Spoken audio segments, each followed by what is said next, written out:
Now, moving on to the issue of abduction, according to United Nations, the country has over 10.5 million out-of-school children, highest in the world. 1 out of every 5 out-of-school child is a Nigerian. Schools and hostels in many parts of the northern region are being shut down, and parents are scared. They are quite apprehensive about what's going to happen to their children. They're worried about the mental state of the pupils and the staff, the fear of possible abduction. And even recently, in the papers this morning, it was in the papers that parents, especially in the government girls' college in Abuja, FCT, Kashi, and other schools, they're worried about the porosity of the environment. And this is a cause for concern. So joining us this morning is Professor of Guiding and Counseling, former Dean of Faculty of the Education at the University of Lagos, Professor Mopelola Omoegun. Good morning, madam. Good morning. Good to have you on the show, ma. Well, thank you very much. Yes. It's a pleasure. Yes. So we are quite worried about the continuous state of insecurity in our schools. And it's almost as though we've not really addressed the measure of impact these insecurity would have on education at large. I would like you to give us some kind of insight as to what we are losing by the increased insecurity, especially in schools, where we have children continually being kidnapped under this government. Yeah, thank you very much. You see, we all look at children as our future. And it's very unfortunate, the kind of situation we are experiencing and witnessing in Nigeria now. How school children are being abducted. And, when we talk of abduction, the effect is bound to be long-lasting.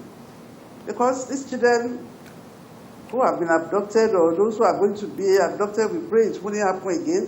But then, these things come up unawares. People are not expecting it. Children are meant to be educated in school, to develop their intellect. But when things happen suddenly that are life-threatening, of course, it's bound to affect them emotionally, intellectually, and physically in some instances. Instead of children being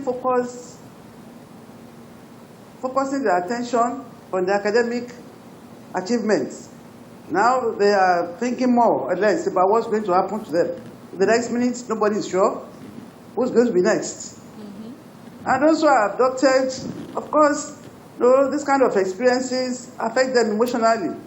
So the intellectual ability they are supposed to develop in school is being affected, eroded.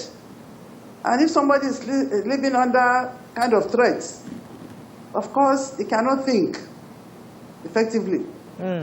At least the achievements we're expecting from them are not going to be, maximum.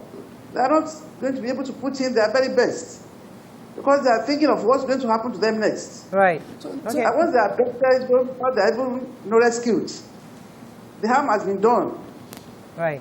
They are going through some traumatic experiences which are about to affect them. Some can be throughout life. Right. Okay. So let's talk about we are yes. Okay, the Nigerians in certain areas had certain fears about education in the past, and we're trying everything as a country to boost their confidence in sending kids to school before the attacks happened. So the government had to, when the Chibok girls were kidnapped, the government had to start what they call the Safe Schools Initiative in Nigeria. Can you tell us how we progressed after the Safe School Initiative, and how it's failed us now that they've gone back to picking kids off school? After the Safe School, the campaign and everything, after that, people trying to build up their confidence initially. But when we started coming up, so nobody is sure of anything. So the feeling of insecurity, uncertainties are bound to affect the development, even the development of the children. When somebody is feeling insecure, there's nothing much he or she can do in terms of concentration span. These are young ones. And when they are affected, emotional spirit of fear comes upon them. What can they do? So that's why some of us are worried. I believe every woman in Nigeria should be worried about the situation in the country now. The feeling of insecurity that what will happen next? So which set of children will be attacked next? Nobody is sure. Right, okay. And so this feeling of... Right. Yeah? Okay, ma, you know, something I find interesting is when the pandemic, outbreak happened, there was an immediate conversation about lockdown, closing down schools and sending kids back home, to protect them from this and also to stop the spread of the disease. But then we have continuous kidnapping of children, and even though I do not think that we should lock kids at home, I just don't see that same effort in protecting students that are going through this all the time. Parents are thrown into turmoil and anguish. They are scared that they are sending their children into a war zone, sort of, because you just never know what may happen. What would be the best advice you would give government concerning the state that we're in now? I think everybody is conscious of the need for security, and we cannot overplay that. It can never be overemphasized. So I want to urge our government to stop playing lip service to security, especially of these children, in-school children. They should mount up the security system that we have, especially in those areas. There are some areas that I would say are, like the targets of these kidnappers. It's not as rampant down here in the south. But where people know that the Boko Haram strikes anytime, unexpectedly, they should mount up security. I've always said this. We are playing lip service as if we don't know where these people are. People have identified the areas they are in, the locations. So why are we playing lip service? The security system should focus their attention on that and make sure that our students are well secured in their various schools. Right.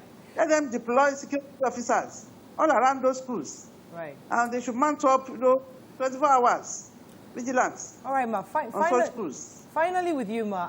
So for the children that are back home, how best can we counsel them to, find themselves after this ordeal they've gone through? How would you advise the schools and the parents and the guardians to help these children, get their emotional strength back to normal so that they can at least learn?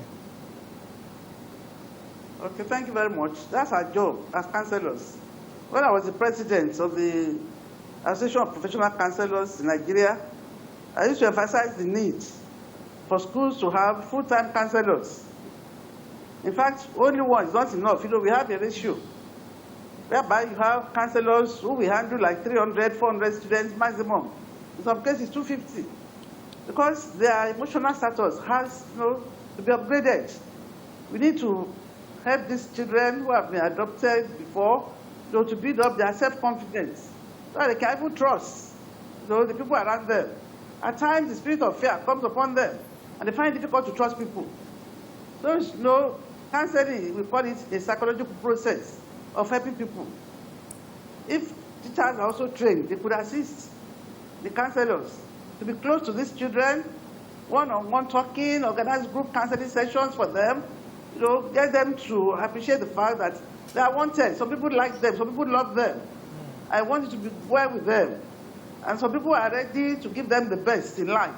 Right. So gradually, we can boost their confidence and help them to adjust to life. All right. So that's what counseling is all about. Yeah. Right, well.